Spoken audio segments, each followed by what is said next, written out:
ওই দেখো কত সুন্দর ফুচকা ফুলছে বুঝছেননি। আর এগুন থেকে দেখতে লাগে একটা কিছু কিল্লা খান। আসসালামু আলাইকুম রহমতুল্লাহ। আজকে ফুচকা বানানোর একটা ভিডিও লিয়ে এলাম আপনার মাঝে। আশা করি সব ভালো আছেন। তো বাজার থেকে আনছিলাম ফুচকা কিনিয়া, বানাইমু হইতে আপনারা দেখাই, যেহেতু ভিডিও বানাইতাম। তো বাজারও আপনারা যে কোনো বেকারির দোকানও পাইবা। দেখো একটা কিছু কিল্লা খান লাগে দেখতে, আপনারা চাইয়া আনতে পারবা কইলা। তো একটা কিছু কি লাগে মজা করে কইলাম আর কি। ওই দেখো এখন দেখতে কত সুন্দর লাগে। আর এখন যে সময় তেলও ছাড়বা, আপনি তেলও ছাড়ার লাগে সুন্দর করিয়েছি, সুন্দর ফুলিয়া উঠে বুঝছেন। তো লুয়ারি বয়াইয়া তেল দিলাম, দিয়া ওগুলা ছাড়মু। তেল গরম হোক আস্তে আস্তে, তেল গরম হইলে ওগুলা ছাড়মু। তো তেল প্রায় গরম হয়ে গেছে গিয়া, এখন ছাড়মু। একটি কি শিখিও কিন্তু দেখখানে ফুলিয়া কত সুন্দর সুন্দর হান্দেশুল্লা খান ফুলে এখন ছাড়লাম একটা একটা করে। দেখবানের লগে লগে কত সুন্দর করে ফুলিয়া উঠে বুঝছেন। নিজের হাতে বানাইয়া খাওয়া তো একটা আলাদা একটা মজা আছে। বাজারেও কীরকম বানান নিজের চৌকে দেখালাম না, আর খাইতেও কীরকম লাগে গিয়া। ওইগুলো কত সুন্দর ফুলিয়ে উঠছে, খাড়া খাড়া ডিম মোল্লা খান সুন্দর করে বুঝছে। তো মাঝে মধ্যেই বানাইয়া খাওয়া হয়, এটা কয়দিন আগের ভিডিও আর কি। আজকে হয় আপনারা দেই দেখো নিজের হাতে বানাইয়া খাওয়াতে আলাদা একটা মজা লাগে বুঝছেন। বাজারের খাওয়াতে কি এইটাতে আলাদা মজা লাগে। তো আস্তে আস্তে বানাইয়া বাক্কা কতটি বানাই লিছি এখন। আর এগুলা যারা বানাইতে চাই নিজের হাতে, আমি লাস্টে দিয়া একটা তালিকা দিব কিতা কিতা জিনিস লাগে ফুচকা বানাইতে নিজের হাতে।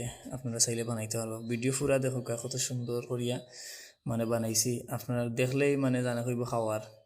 তো সুন্দর করে খুব সুন্দর হয়েছে এগুলো। তো আমরা ফুচকা রেডি হয়ে গেছি কি, এখন আমরা চাটনি উটনি বানাইমু। চাটনি লাগে আগে থেকে আলু দিয়ে করে রাখছিলাম, তারপরে ডিম সবটা আগে দিয়ে করে রাখছিলাম। যেহেতু খাটাখাটিত লাগলে এটা সময় তা দেখাইতে হইলে বাক্কা সময়ের দরকার। ভিডিও অনেক লম্বা হয়ে যাবে, এটা আগে খাটিয়ে রাখি দিছিলাম। পেঁয়াজ তারপরে মরিচে বাজিয়া আর গুঁড়া করিয়া, আর ডিম চুলাই রাখি দিছিলাম আগে জিয়ে করিয়া সিদ্ধ দিয়া। তারপরে তেঁতুল আচার আর লোকে গরু তেঁতুই আছিল, তেঁতুই যে করিয়া টক বানাইবার লাগে আর কি। তো তেঁতুইরে আগে গুলিয়া রাখছুন কাপড় মাঝে দেখবা। ওই ধোকা কাপড় মাঝে তেঁতুই গুলিয়া রাখছি, আর ওগুনটার লগে আচার ফুটাইমু, টেস্ট বালাইব আর কি। তো আস্তে আস্তে সবগুলার একখানো মিশাইমু বুঝছেন, একখানো মিশাইয়া চাটনি বানাইমু। তো আলুর উপরে দিলাম মরিচে বাজিয়ে আগে গুঁড়া করে রাখছিলাম, হালকা মরিচ রাখলাম টকও দেওয়ার লাগে, যাতে টকটা একটু বেশি টেস্টি হয়। তারপরে এখন দিমু পেঁয়াজ, যতটুকু খাটিয়ে রাখছিলাম অতটুকুই দিলেইলাম, দিয়া বানাইমু। আপনি চাটনিটা যত বেশি করে সুন্দর করে বানাইতে পারবা, অতটা মনে হলে কি ফুচকাটা খাইতে বেশি ভালো লাগবে।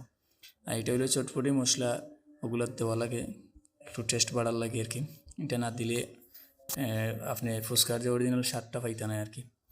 তো বালা স্বাদ পাইতে হইলে আপনি মশলা ইউজ করা লাগবো, টেস্টি মশলা ওটা দিলে সামান্য। আমার এগুলো আসিল এগুলো পুরানো আর কি, গরো আগে বানাইছিলাম, এ সময় রইছিল তোরা কয়দিন আগে। তো ওটাতেই সামান্য দিলাম, যতটুকু আসলে ততটুকুই দিলেইছি। এটা পরিমাণ করব আপনার আলু এবং মানে মশলার উপরে পরিমাণ করব। যতটুকু আপনি বেশি চাটনি বানাইন যদি তাইলে বেশি লাগবে, যদি কম বানাইন তাইলে কম লাগবে। তো মশলা যতটুকু আসলে আমি সারা আসিল প্যাকেটও সব দিলাইলাম ডালিয়া দিয়া বালা ওর চাটনি বানালাম। আসলে আমার একটা জিও আর কি, আমি বাড়া কোনো জিনিস খাইলে বেশিরভাগ বাড়া কোনো সময় খাই না আর কি। যদি কোনো সময় খানি পরে আর যদি কোনো জিনিস ভালো লাগে মজা লাগে তাইলে চেষ্টা করি গরু বানাইবা। আর গরু বানাইয়া খাইতে আলাদা একটা ভালো লাগে আর কি। তারপরে নিজে দেখি না কীরকম তারা বানার, কীরকম তারা যে করে পরিষ্কারভাবে তারা বানাননি, তা নিজের চোখে দেখলে একটা মানে ভালো লাগে কি। তো যেহেতু রেস্টুরেন্টও আমরা চোখের সামনে বানান আমরা দেখলাম না হিসাবে কিলালাহান লাগে। আর বেশিরভাগ আপনি ফুচকা যদি খাইন তখন দেখবা যে ফুচকার ভিতরে যে আলু ভর্তা দেয় এগুলো মানে ঠান্ডা থাকে। ঠান্ডা আলু ভর্তা খাইতেও কিলো না, কোন কোন সময় বানাইছে, সকালে বানাইয়া কিবা বিকালে আমরা খাবারটা তো হইতাম পারি না। ওই হিসাবে মনে করি নিজের ঘরে বানাইয়া ও যে টাটকা আলুরে সুন্দর করিয়া মানে যে করি, আলুর রঙটা দেখলেও আপনারা বুঝতে পারবা যে কতটুকু ভালো লাগে দেখতে, বা এগুলি আলু ভর্তা বানাইলে কতটুকু ভালো লাগবে খাইতে। ওই হিসাবে আর কি নিজের ঘরে বানাইয়া খাওয়াকে। হালকা সরিষার তেল দিলাম, একটু টেস্ট বাড়বো আর কি হালকা সরিষার তেলে। তো আপনারা চাইলে গরু বানাইতে পারেন, ট্রাই করতে পারেন। আমি তো ভিডিওর লাস্ট দিকে দিয়ে রাখবো কিতা কিতা লাগে। আর ও দেখা শসা গাজর তারপরে আগতে ফুচকা আর কি, ফুচকা দিয়ে করে রাখছিলাম। তো একটা হালকা হারাইয়া দেখলাম, টিফা দিয়ে ভাঙ্গিয়ে দেখেন আপনারা কীরকম লাগে। ভিডিও শুরুতে সাউন্ড শুনছিল আপনি ওটাও। তো ওই দেখা হালকা হারিয়ে রাখলাম, আমার বাইয়ে হারিয়ে দের।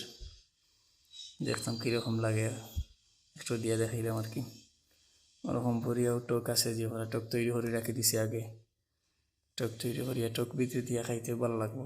তো একটা খাইলাম বিসমিল্লা করি, আপনারা না দেখাই আর কি। আপনারাও খাইবা, গরু বানাইয়া চাইলে গরু বানাইয়া খাইতে পারেন। তো আমি আস্তে আস্তে বললাম বরিয়া প্লেট সাজাইলাম। প্লেট কীরকম লাগে দেখতে, একটু বেশি সুন্দর লাগবে কি প্লেট যে সময় সব কি সাজাইয়া রাখবো একখানো। ফুচকার প্লেট যে সময় তারা সাজাইয়া দেয় তখন একটা আলাদা ভালো লাগে। তো আমিও চাইলাম যে গরু বানাইলাম, যেহেতু একটু সুন্দর করে বানিয়ে দিই যাতে আপনারাও দেখতে একটু সুন্দর লাগে, ওটার লাগিয়া। তো আস্তে আস্তে ঢুকাইলাম কিন্তু ওর ভিতরে, ফুচকার ভিতরে আলু ভর্তা ঢুকাইলাম। আপনার এই ফুচকা মজা হইতে আলু ভর্তা আপনি মানে সুন্দর করিয়া মাখাইতে হইবা, যত সুন্দর করে মাখাইতে পারবা এবং যত বালা মানে টাটকা জিনিস ইউজ করবা অত আপনি মানে খাইতে মজা পাইবা বেশি আর কি, বুঝছেন। তো আমার প্লেট মোটামুটি জিও করে লেছি, এখন আমি আস্তে আস্তে উপরে সাজাইমু জিও করিয়া।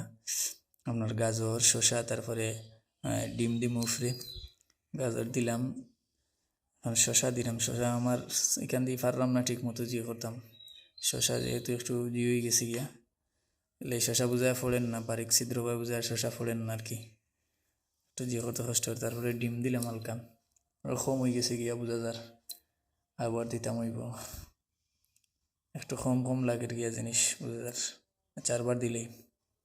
তাও ওকে রেডি হয়ে গেছে গিয়া, বুঝছেন নি। প্লেট সবটি রেডি করে নিলাম, আর দেখতেও কি ভালো লাগে বুঝছেন নি, কত সুন্দর লাগে, দেখতেও ভালো লাগে। আর সব নিজের হাতের বানাইল এটা খাইতে আলাদা একটা মজা লাগবে, বুঝছেন নি, বেশি মজা লাগবে। তো আপনারা দেখুক, আর চাইলে নিজে ঘরে বানাইতে পারেন। আমি ফিসে জিও দিয়ে রাখবো, আপনার ফোর দিয়ে রাখবো, খেতে খেতে জিনিস লাগে বানাইতে, আর আমি খাইলাম, আসলে খুবই ভালো লাগছে, খুবই টেস্ট হয়েছে। আপনারা দোয়া করবা, ভালো থাকবে। আসসালামু আলাইকুম রহমতুল্লাহ।